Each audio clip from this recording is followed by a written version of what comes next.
Welcome to today's Alumni Connect webinar. Today we have Mr. Gaurav Singhal with us. Sir is from the first batch of RGSOIPL, and we have heard so many good things about the first batch of students from our faculty, sir. Sir has an experience in the IPR domain for nearly 1.5 decades. He has formerly been at Siemens as the strategic IPR counsel, and from 2014 he's been running his own firm successfully, and has been hand-holding and advising individuals and startups to build their business through IPR. Sir has also done his master's in business law from the prestigious National Law University of India, Bangalore, and is currently the uh, senior founder and the senior IP attorney at Singhwal Techlaw Private Limited. Sir, today in the session, sir will be discussing about IP and IP protection for software, and he'll be covering topics of trademark, patent, and copyright related to software. Sir, on behalf of the law school, I invite you to this session, sir. Thank you. Thanks, Matthews. Good morning, all of you. It's nice to connect back to the college. Uh, I have quite fond memories of college. I hope with the energy you people are having, I am able to match it a bit now also. So today's what I will be discussing mostly about is the practical issues.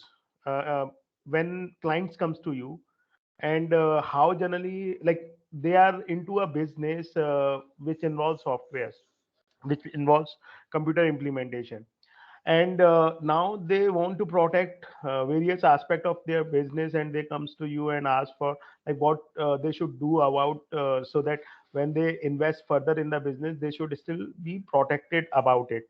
So I will not just talk about patents, trademarks, or copyrights. Rather, from the day one when somebody comes to you, they have even the fear factor of development of the code, software codes, and they are also worried about how should I even go about it while discussing with any of their vendor partners when they are developing their source code.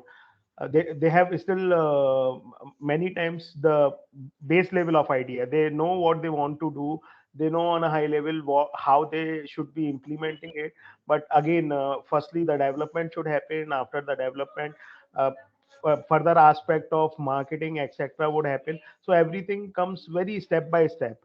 Uh, Considering all those scenarios, but still I'm talking more about the startups. Reason being, I have more clientage on the startup side when they are starting the business rather than the established businesses.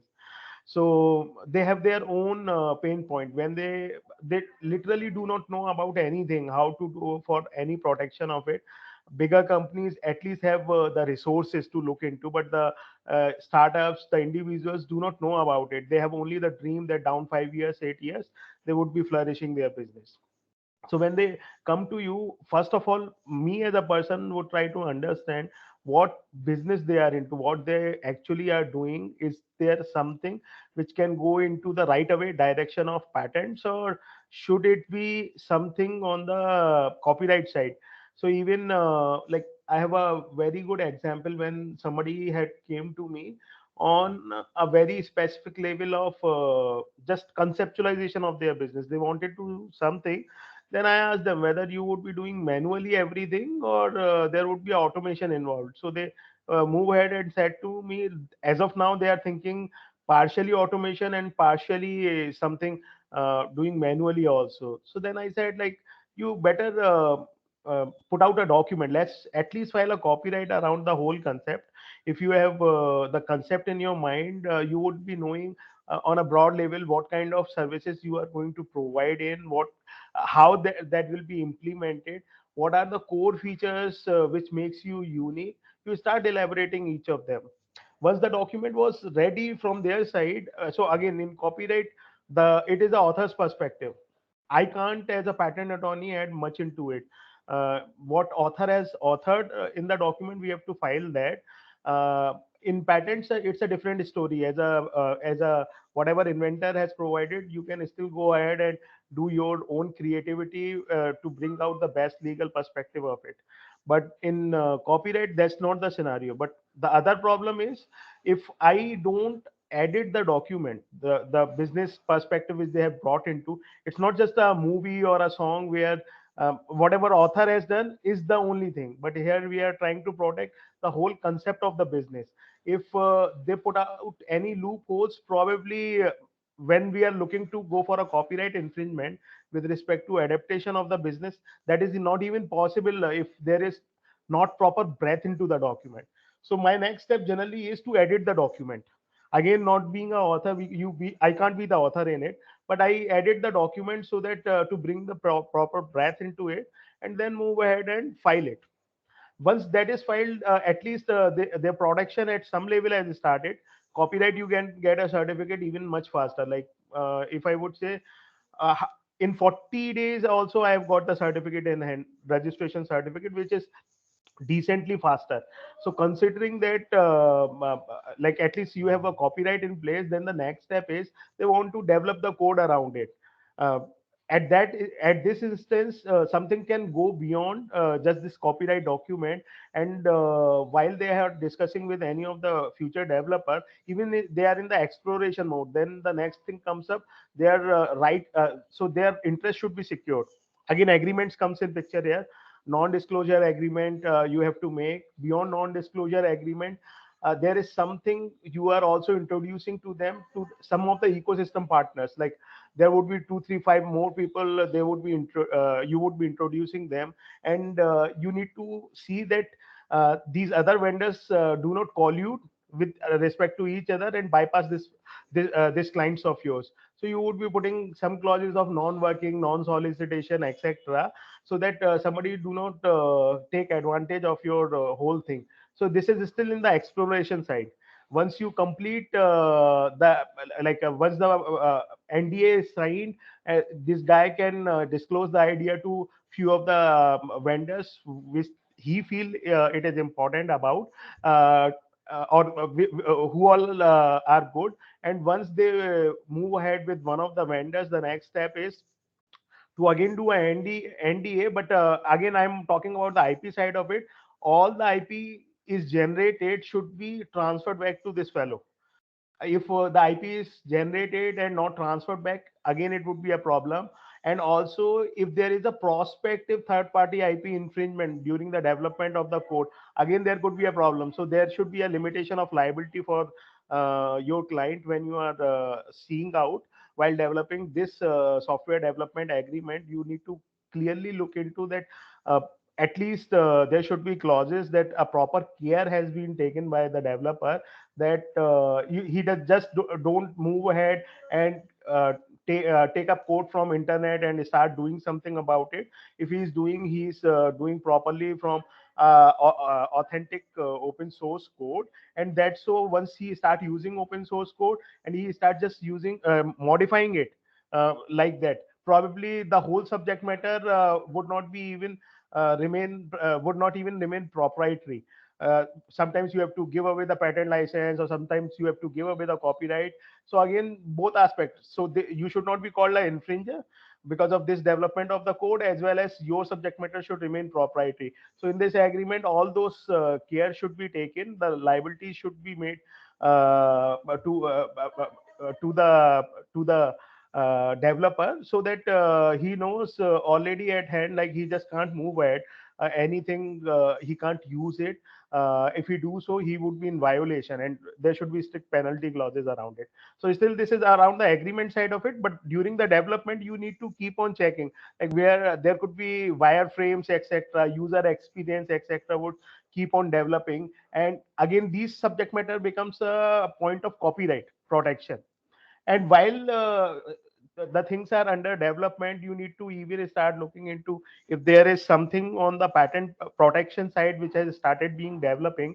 uh, Maybe it's better to file a provisional patent at the earliest, with respect to it. And as soon as the provisional is filed, at least your client already has started developing assets on the patent side too. So he has already developed the assets on copyright side starting from the day one. Then he has moved ahead and with various documentation very specific to the development, including user experience, that has also been taken ahead for for the copyright protection. And in due course, whatever is coming on the patent side is also being taken care for the protection. Now even while you are going ahead with these kind of things, you also have to start seeing it that even though you have taken well care in the development agreement, that the you have put out the restriction of any blatant use of somebody else's code, but still maybe this fellow who is developing, he's doing everything correctly, legibly, but there could be still possibility of any third party patent infringements, because sometimes you use certain codes in a very specific fashion that brings the patent infringement.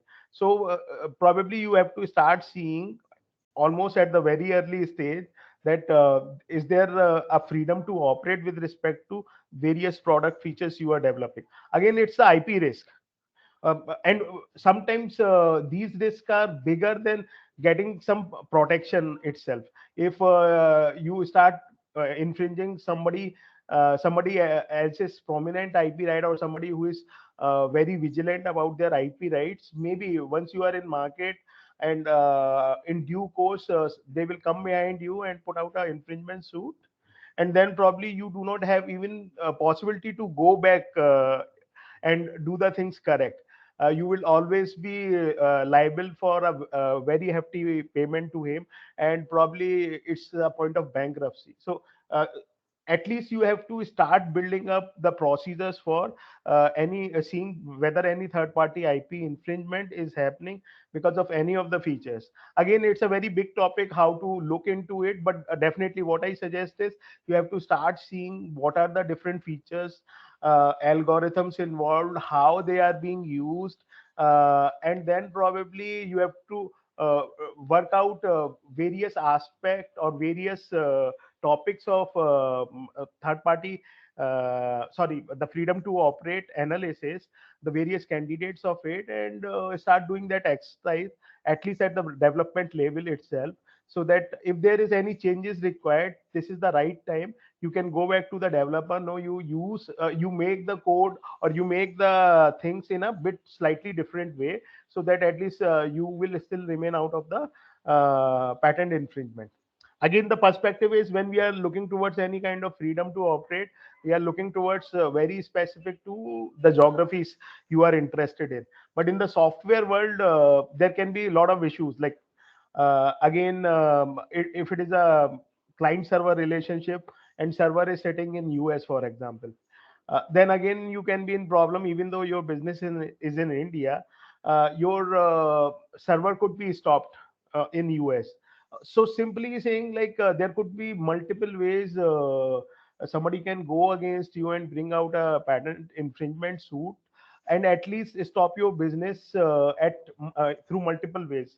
One way is probably your business is in India, server is sitting in US. You can't sue anybody in US because you do not have a patent in US. So only way is you can sue somebody in India, only because your patent is in India. Then you go to ISPs, internet service providers, and try to bring down the service which is infringing. So that is also one of the way. So there could be multiple angles this IP infringement aspects can be brought into, patent infringement aspects can be brought into, and you can be your business can be withheld. So it's better you keep all those risks already beforehand.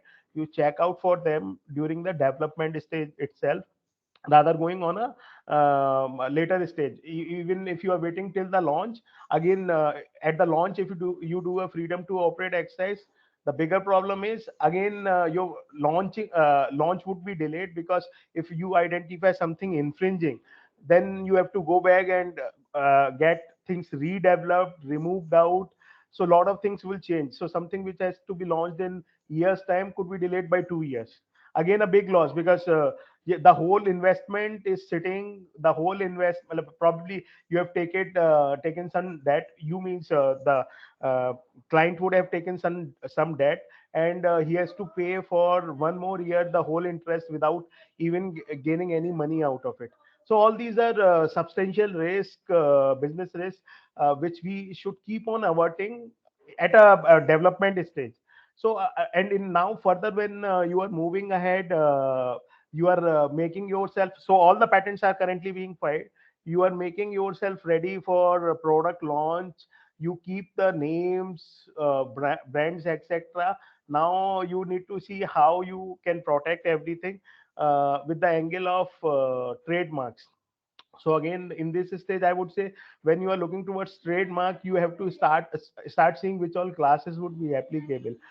So many time, when you start looking towards it, people start thinking about class 9 and class 42. So there are 45 classes in total for trademark.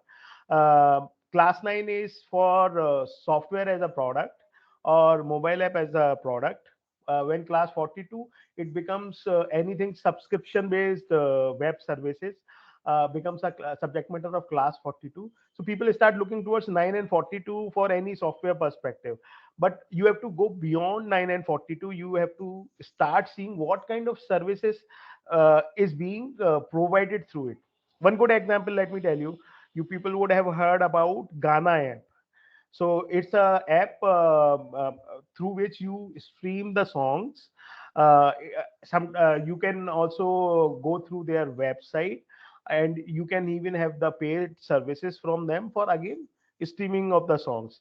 And while songs are being streamed, uh, sometimes these Ghana app company would be also promoting some specific song. Like for example, any new movie is coming up, and the producers would be trying effort to play with the market, like they want to advertise in the market. So one of the way is they would ask these Ghana app people to put their songs on various lists on the top, or maybe on the if you launch your service, mobile app service or web app, it should come on the top. So it's again promoting these songs also. Sometimes they are doing, sometimes for if they are running freemium models, where some things are free, some things are paid. For the free aspect also, they have to earn something, because many times 90% of the players are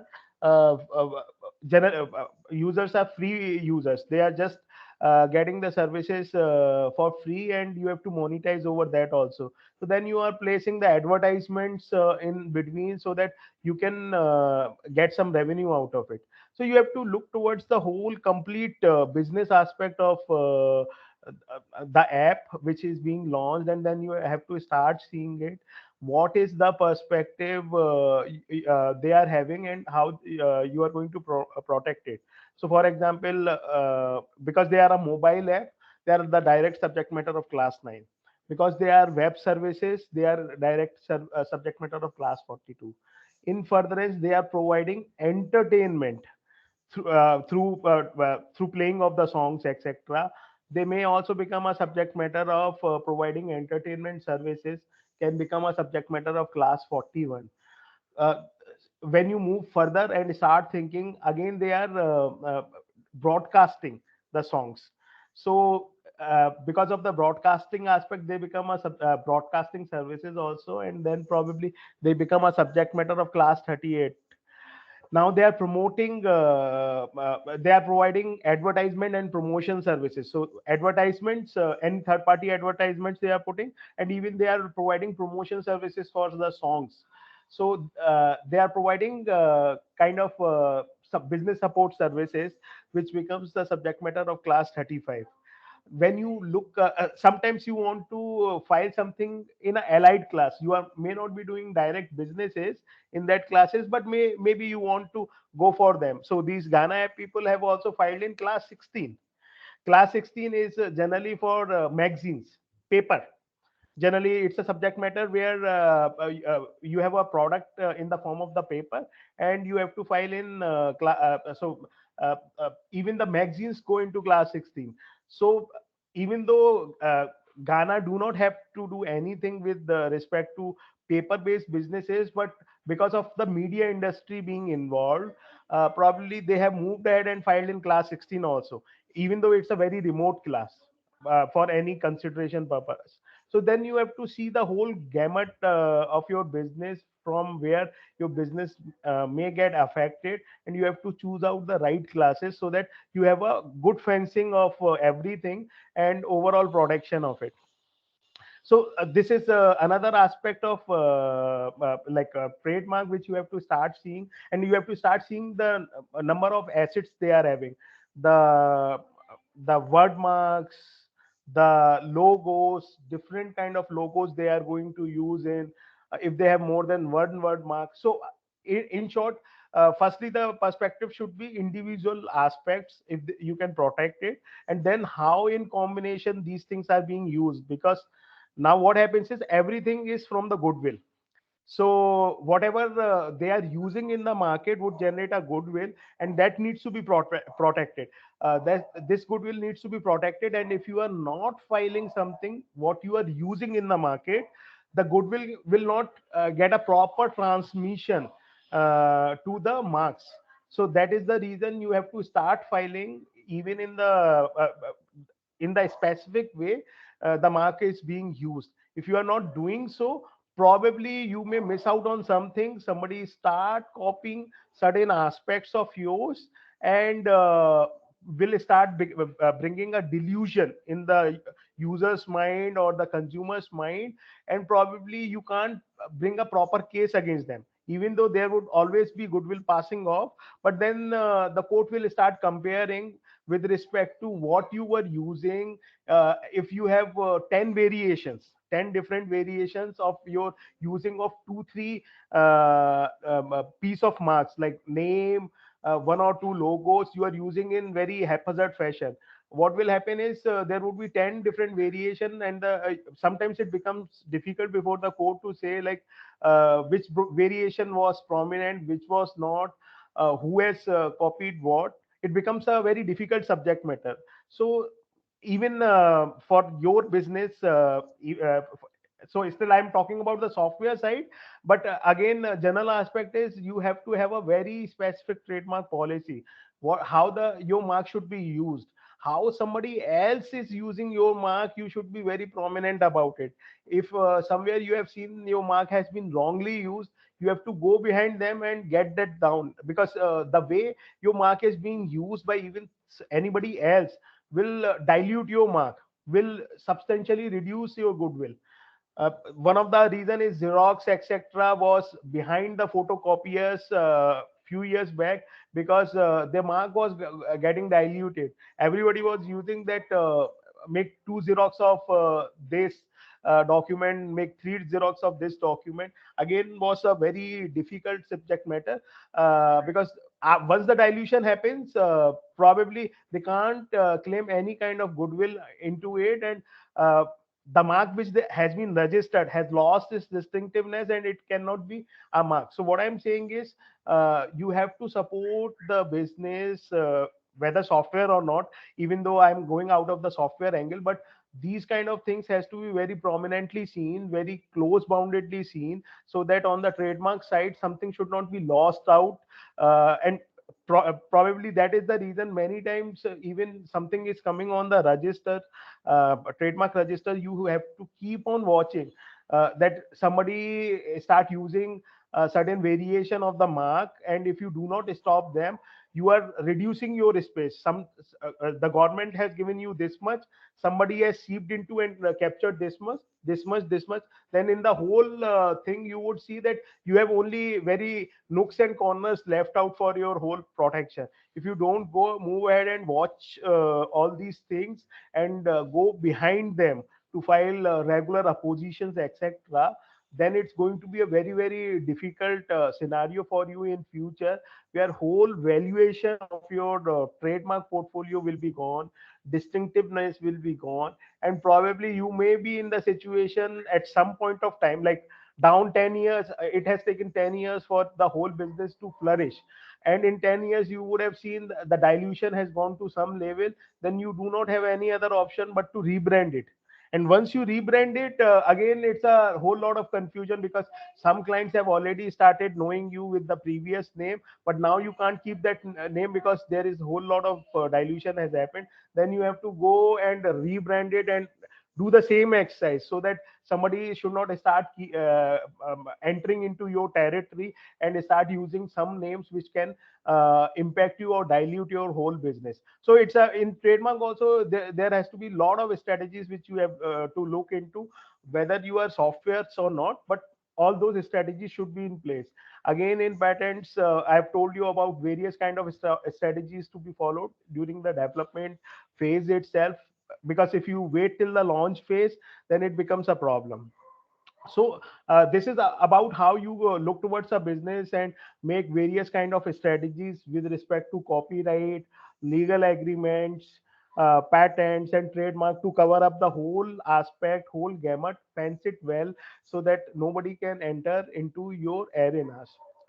Now I would move ahead a bit and take a dive into the patents aspect a bit, where people says that most of the time the softwares are not protectable in India because of section 3k, 3m, 3n.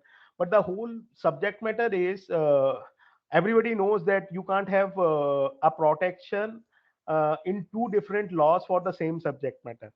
So when we say about computer program, there is a word called computer program per se. Per se, I feel it, that is my interpretation, it's the codes which you write. Software program as a code, when it is written, that is the per se, the meaning of the per se in that. It is a mere software code, and software codes already have a protection under copyright as literary work. So at least that is my interpretation. When you are talking about computer program per se, it's a mere software codes you are talking about, and that has a protection under already copyright act, and you can't move ahead and do a protection for the same thing in patents. And when we start seeing about any kind of algorithms or mathematical expressions which do not require any automation, then it again become a subject matter of which cannot be patent. Reason being, there is nothing technical left in it. You have to show a technical advance. So even if we go beyond, so many of the elements in section 3 are with respect to, if you start boiling them down, you will see every many things are related to technical impact or technical advance. So again, software codes cannot have a technical advance, they are mere codes. When something is a mere algorithm, mere mathematical formula, anything like that, they are, they do not have any technical advance. Probably their use in a particular fashion can bring out the complete technical advance. So we need to start seeing, even when we are seeing section 3, any aspect of section 3, whether it is about section F or E, K, M, and a lot of sections are there under section 3. Probably our creators of the act would have tried to simplify the phenomena and not rely on the subject matter of technical advance. So section 3 is a very specific subject matter which is with respect to Indian laws. We do not have section 3 in like US or European perspective. They have their own subject matter. In US, when we we talk about the subject matter eligibility. Again, everything boils down to various aspect of technical effects. So they have brought out their own definition to simplify their own law, how it should be. So they have subject matter. When we look towards the software, it becomes the subject matter of Alice, and then in Alice you start uh, putting one prong, two prong approach, all those kind of things you start doing it. When you go to Europe, it is purely a technical effect perspective. Everything revolves around what kind of technical effect is being brought out. But when we go to India, even though we start saying about section 3k, but when you start seeing the legal interpretations, at least there are very few, but there are. everything boils down to the technical impact or technical effect which is being brought out with the whole subject matter of inventions. So again, they have mentioned about that hardware has to be involved, etc. There has been a lot of like issues or guidelines being put out in past also, that how computer implemented invention has to be looked into. The patent office keeps on varying in between when they started putting out the guidelines. The hardware should be new, etc., etc. So the perspective is the new hardware for any computer implemented invention grant will make almost everything in the patent subject matter ineligible for grant, because you can't have the new hardwares in a system of software implementation. There are thousands and thousands of mobile app. Nobody requires a new computing device for it. And if a user like me require a new computing device for any kind of services which is being implemented through software, probably the business will never flourish, the movement will not happen. So rightfully, like the interpretations has been brought out, etc. Now they have come and boiled down to the impact that no, like the involvement of hardware is enough. If we can show the structural limitation, and with the structural limitation involved, and even there are the processing steps, and we can show in the processing steps any technical advances there, then also it can be a subject matter of patent grant. And that's how I have seen, like in last few years, like in last 2 3 years, when I have been doing the draftings and I'm attending the hearings, etc. At least at every stage, what I have seen during the FERs, they put out very clearly that it is a section 3K subject matter. In hearing notice, they put out section 3K subject matter. But at the end of the time, I have seen the examiners render. They say that okay, but like if I have shown the sufficient hardware limitations and the novelty is still in the processing aspect, how the processing happens in the whole system, they move ahead and grant it. And it's not just about the system, even in a computer implemented method, if there are hardware involved clearly, and then there is a technical advance clearly shown in those method steps, the office generally renders. So what you have to very specifically look into is, when you are looking towards software subject matter, you should not look towards it as a you are going for a patent for software, because the way they you say it is a patent for software, it is almost you are saying it is a patent for computer program, and it directly become a subject matter of section 3K. In US they allow it if there is a software code which is stored in a non-transitionary memory medium, they allow that kind of claim to be allowed. But in India, the day you say that you are going to protect a piece of code, uh, directly it becomes an ineligible subject matter in section 3K. And it rightfully is. Reason being, in India we always say that you can't have dual protection for the same subject matter in two law. So already you have been given a protection for software codes in Copyright Act, so you don't require Patent Act to do so. Patent Act, in if you are looking towards the Patent Act, then you have to see what kind of functionality is being is brought up by this software. And when you start looking towards it, you have to start looking towards with the angle that every computer implemented system needs to have some inputs, need to have the processor, and need to have the final output. And in the processor, a lot of processing steps are involved. And when we start looking towards it, sometimes the processor would take certain kind of historical codes, historical data, or third party data which may be coming through API, or maybe any other form of data which is already stored in a database. And then probably there is a specific way of processing them. There may be certain rules or algorithms which will be used to process it. So you have to see through the whole gamut of these things, that at least there is a processor involved, processing unit involved, and there may be few more hardwares. Like when input is coming, there has to be an input unit. Again, something could be automated, which is coming from the sensors. Sensor data can also be an input, but sometimes it's not always the sensor data. It could be coming from just human implementation. Human is entering certain data with the help of any of the input device. So probably you may have to bring in the fact, if it is required, that a input unit is involved to bring out the input.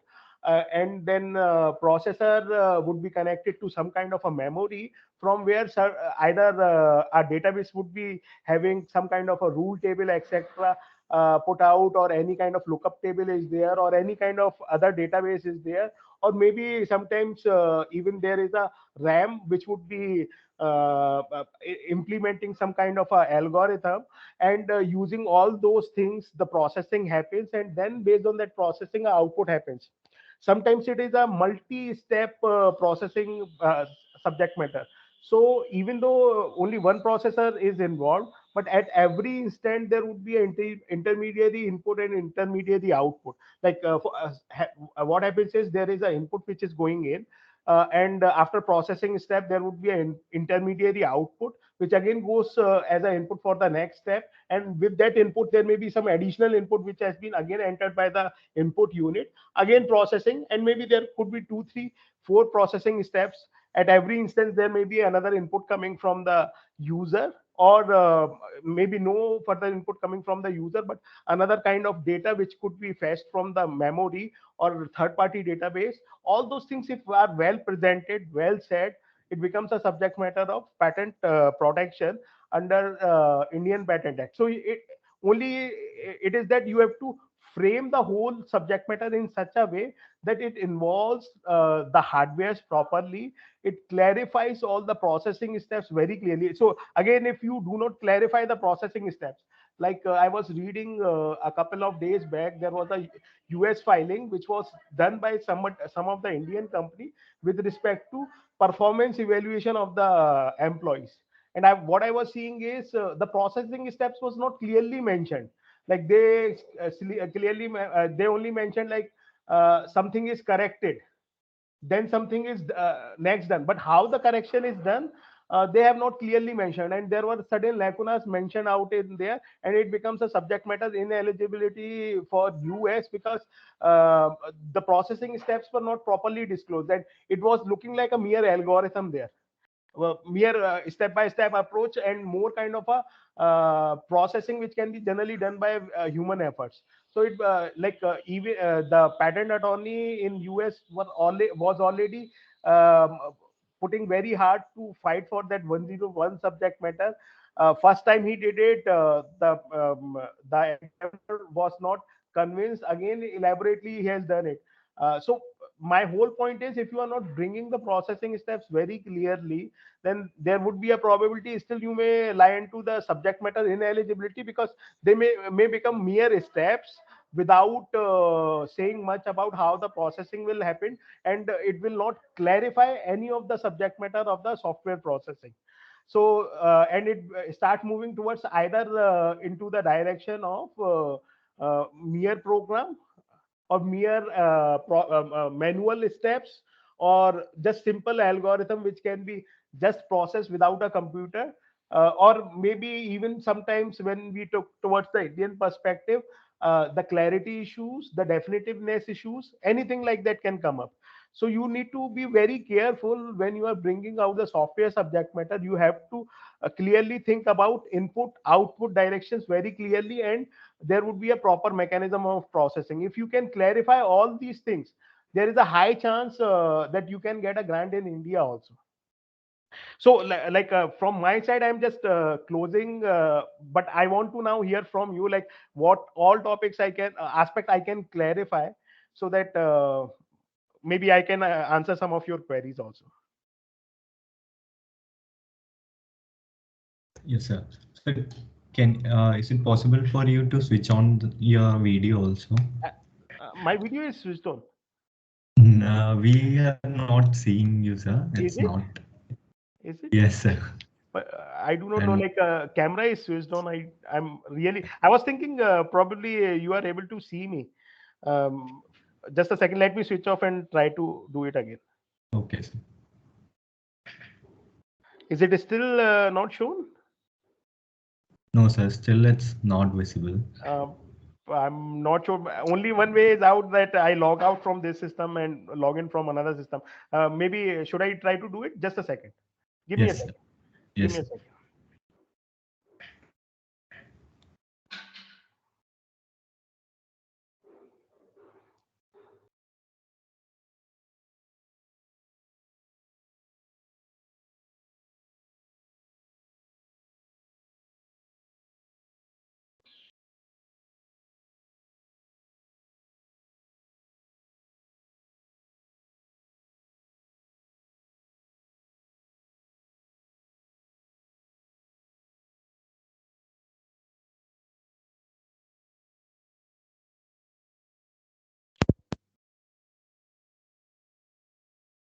Made a connection.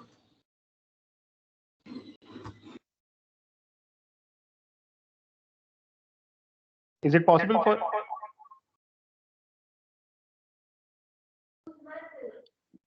Can you see me now? Yeah, no, sir. But it's okay. We can continue, sir. I think there Now? must be some. Yeah, now. Yes, sir. Now it's visible. Okay. Okay. So good. I didn't want Uh, it to interrupt you. That's no, why I no worries. didn't. No worries. So, Yes, sir. yep, people like probably I tried my best to cover up maximum in 45 minutes. It's a vast topic. How to go for software production. I've given it a perspective of generally the how when startups comes to you or individuals comes to you with their dream of getting into this business and they want to safeguard themselves. I've taken that perspective, and then I've also tried to cover small way how you, when you are looking towards trademark or copyright perspective, what all you can see into a software subject matter. And then finally in patents, the bigger topic in patents always is whether software are patentable in India also or not. So I've tried to touch upon it and what all things you must do while clarifying the invention, while drafting the subject matter of patent application specification, how you should look into it. So generally, I try to touch upon various things. Now, if you have any questions, let me answer them. Answer them. Hello, sir. Am I audible? Yes. Yeah, hi, sir. This is Utsav from third year. So I wanted to ask you about this searches that we carry out. So let's say I am an inventor. I am at the ideation stage and I come to you. So how will you suggest that these are searches that is mandatory and these are desirable that you should do it? Good. So let me tell you, first of all, definitely novelty search has to be there. There is no doubt about it. But sometimes people do not know, even they are at a very starting stage of they are at very starting stage of doing the innovation. Their invention is not still consolidated, but they have thought about what all things are there. Generally, I suggest them to do a state of art search. Okay, covering various aspects of their business.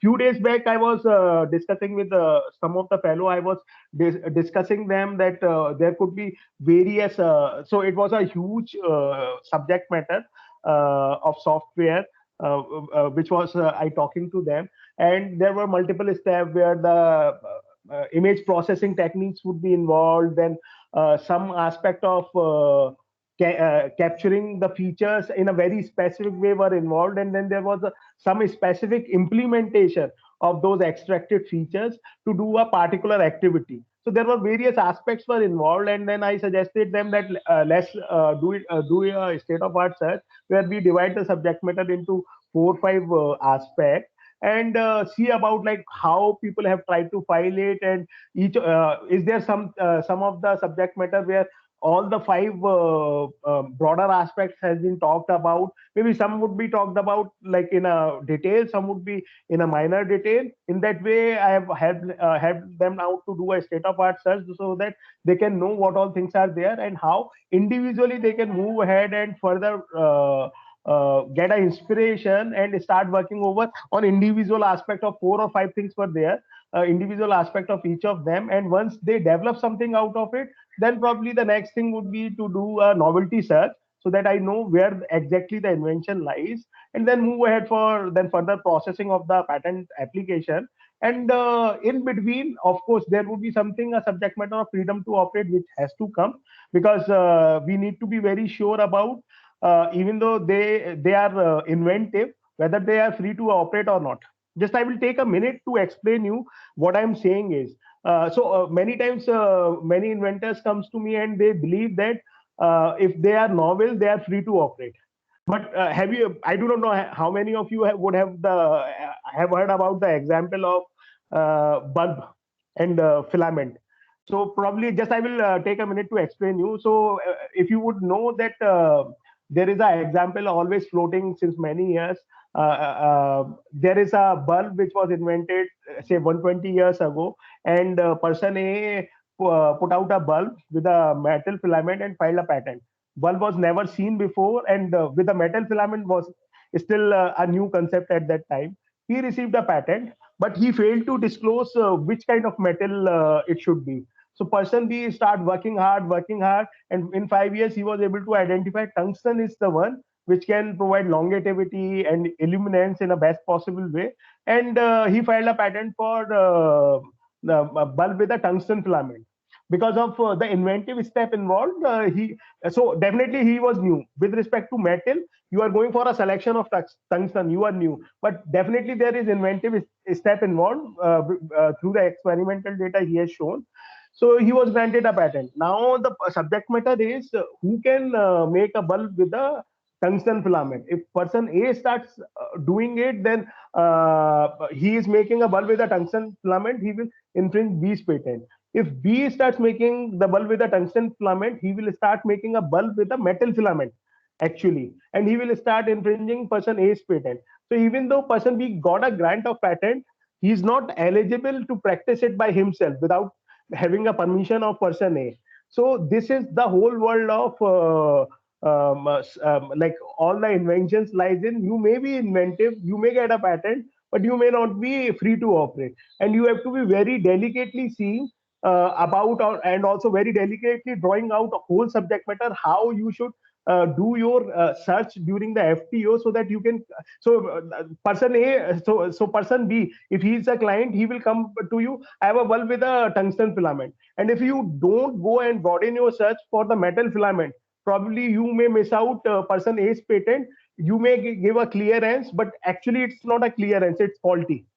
So what I'm saying is probably that is also a perspective you have to start looking into while doing a FTO. So these, at least these searches has to be done. Maybe sometimes landscape also is required if they are in a exploratory mode. They do not know what things they want to do it. Sometimes they may have to do the benchmarking of their competitors to see how they are moving, or if they're trying to enter into a new territory. Definitely landscape etc would be a still important activity. Yeah, sir, thank you for that. Adding to this, a product when undergoes R&D development, it has number of iterations to it that happens over months or years to it. So is it that FTO happens initially, or it's like multiple FTOs taking place for that product? It has to be multiple. So that's what I'm saying. If there are iterations going on, so from the day one, the FTO should start, and if there are 5 iterations, 5 FTOs has to be there. And in fact, FTO is an activity which has to be keep on happening or going on. Reason being, you never know. There are scope of the patent applications keeps on changing. Currently, you are seeing granted patents, and a patent may take 4 years, 5 years to grant. So there are many candidates for freedom to operate checking, but they are still not granted. You do not know their scope today. Only when they get a grant done, then only you will come to know. And something which is very important is people do these activities of watching the patent to see if the scope is going in a direction which can create a problem for them. They start using the tools of opposition or third party observation. All those things, they become very important. Many businesses do not understand it in India, but definitely outside India they took a very closer look to it, because it's a highly litigative country. Thank you, sir. Yeah, welcome. I think so Vyom is asking something. Yeah, hello, good afternoon, sir. Sir, I had a doubt, sir. Sir, Please. suppose if a software company or a startup approaches you and the company is like making some products like an enterprise resource management, or they're making something for a hotel industry, uh, doing something manual to an automation or semi-automation stage. In that case, like what would you suggest them? Should they go for a patent or a copyright? Because with patent we get only 20 years in which we can restrict the other party. So, and also if they are in ERP, so there are other ERP softwares also available in the market. So there is a disclosure, prior disclosure. So how would you suggest a client in such a? So let me tell you one thing is software industry, software products are fast moving. So I think so after 20 years, the product will not be in the current shape what it is in. First thing. Okay. So copyright of 60 years would not be meaningful for even softwares. Like if you will ask me if there would be always a gradation done for what subject matter, how much copyright life should be given, I always suggest for software, it should not be more than 10-15 years.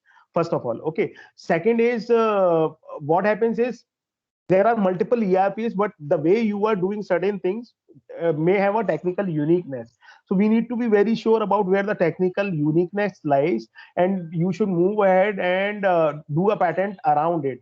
And when you look towards certain angle which cannot be patented, again we are talking about technical upgradations, having the inventive steps clearly involved, etc. Many things do not have it.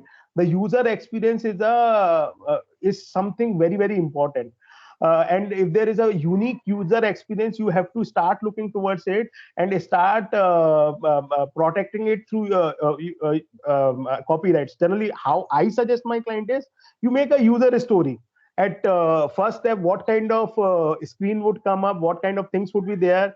An exemplary screen directly can come from your own current implementation of your mobile app, but it still we are talking about on the wireframe level, where the things you only know these kind of things should go in the first screen, second screen, and third screen, and that will cover one way the user experience. Sometimes color combinations, etc., are also important. Maybe you want to file for some kind of exact screenshots also to have those kind of protection. Software codes as a copyright subject matter, definitely you will file it. So sometimes when you are looking towards software, you require multiple copyright filings to cover it all.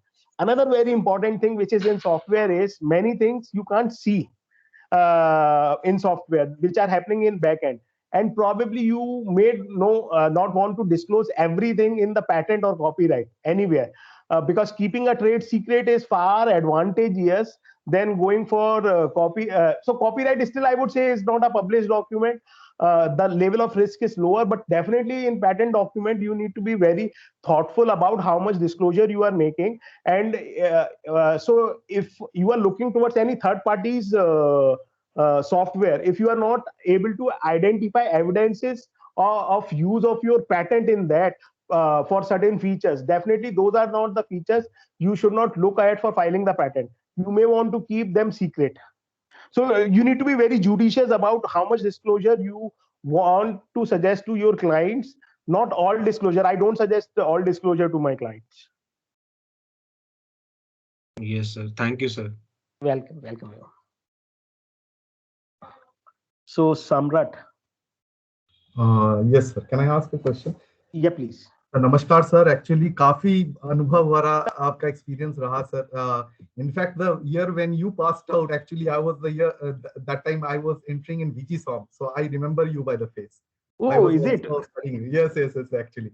So दो प्रश्न है basically sir. इसके ऊपर थोड़ी आपकी टिप्पणी बताइएगा, तो प्रकाश डालिएगा. एक तो है कि आप तमाम ऑफिसों में जो काम किए हैं, मतलब जाके पेटेंट ऑफिस में, अगर कलकत्ता हो, दिल्ली हो, चेन्नई हो, या क्योंकि 4 मेट्रोज में ये है, मुंबई में है पेटेंट ऑफिस. तो एक है अनुभव व्हेन इट रिलेटेड टू ये जो पेटेंट प्रोफाइलिंग की बात करें, पेटेंट पोर्टफोलियो की जब बात करते हैं हम लोग, तो तमाम तरह की जो इश्यूज आते हैं, जो प्रॉब्लम्स आते हैं, वो है मापदंडों की और उसमें खड़े उतरने की. When it comes to evergreening of patents, like अलग अलग कंपनियां क्या कर रही हैं. आपने बल्ब का एग्जांपल दिया सर, तो टंगस्टन बल्ब हो, मतलब वो क्लम्प जो हो टंगस्टन का हो या कोई और धातु का हो, ये तमाम चीजों को, फॉर एग्जांपल, आप जब पेटेंट एवरग्रीनिंग ऑफ पेटेंट्स की बात करेंगे, तो इसी परिप्रेक्ष्य में किस तरह से आप देखते हैं? ये मेरा फर्स्ट क्वेश्चन है. Second question sir is related to my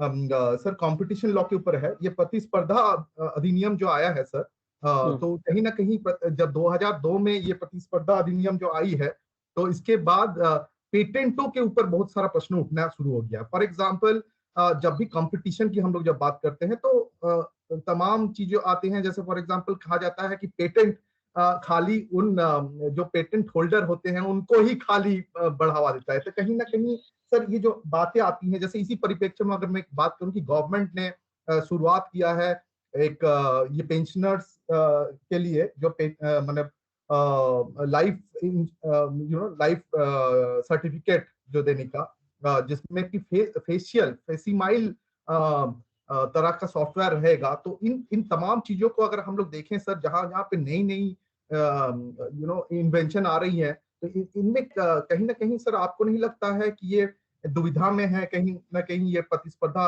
अधिनियम के अंतर्गत? क्योंकि कहीं ना कहीं नए प्लेयर्स को मतलब बार किया जाएगा, एंट्री टू बैरियर रहेगा कहीं ना कहीं। मैं आपको थोड़ा सा बता देता हूँ। तो पहली चीज मैं एवरग्रीनिंग पे प्रश्नों के ऊपर अगर आप मैं एवरग्रीनिंग पे बात करूंगा। पहले नंबर कि ये क्वेश्चन उठता है कि क्या अलाउ होना चाहिए मतलब रेगुलरली किसी इंप्रूवमेंट पे पेटेंट फाइल करना। Evergreening is more like a improvement. अगर आपका इंप्रूवमेंट है तो उस पर पेटेंट फाइल अलाउ होना चाहिए, नहीं होना चाहिए।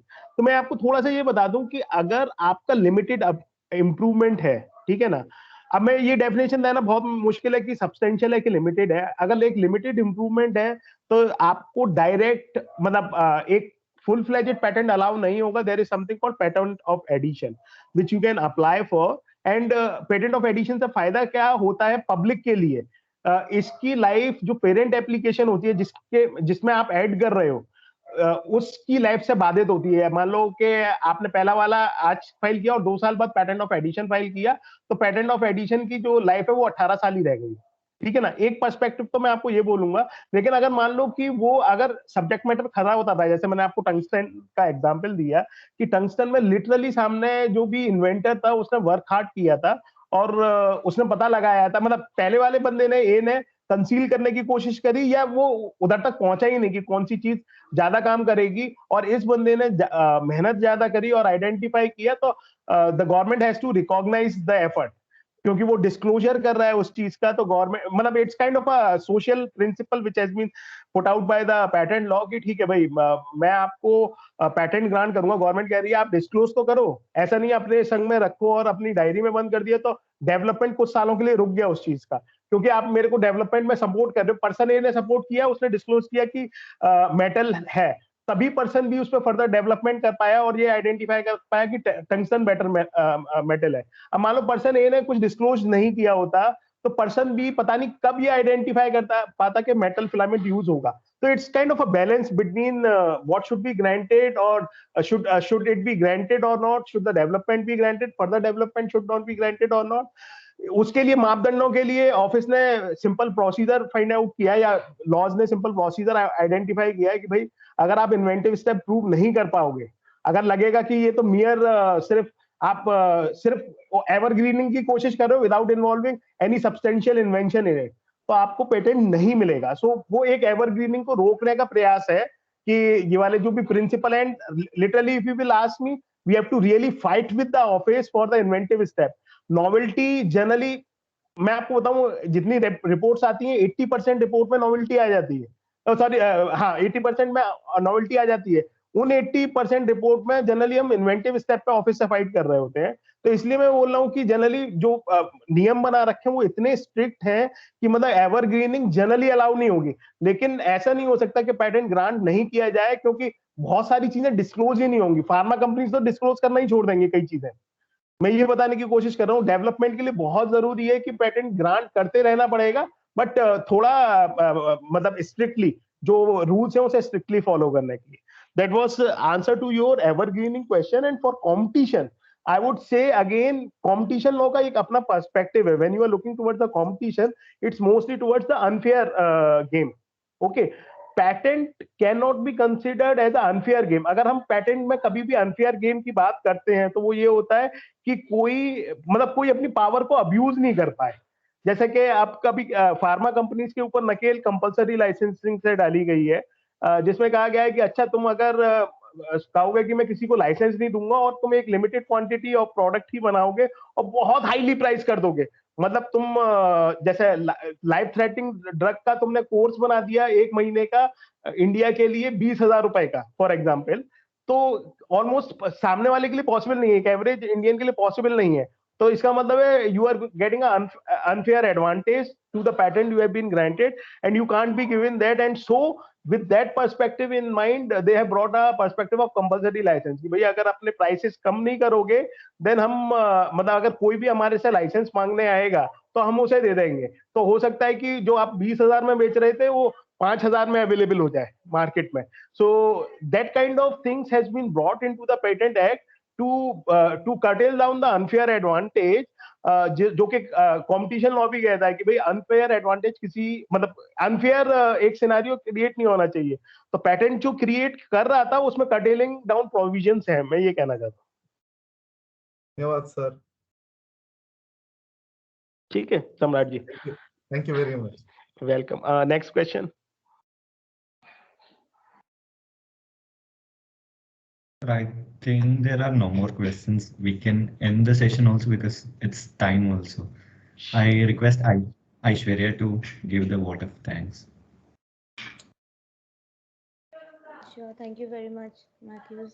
Good afternoon, sir. And on behalf of the RGQ team and all the attendees, I'd like to take this opportunity to sincerely thank you for sharing your time with us today. And we're grateful for your contribution today, for imbibing us with the knowledge about the nitty-gritties of this intellectual property in this sector that is like currently the hotspot. And thank you for taking time out of your busy schedule and gracing our webinar with such enthusiasm. Wish you a great weekend ahead, sir. Welcome, welcome. Thank you, Aishwarya, and thank you all for being here. It was nice talking to you all. Thank you, sir. Thank you, sir. Nice talking to you.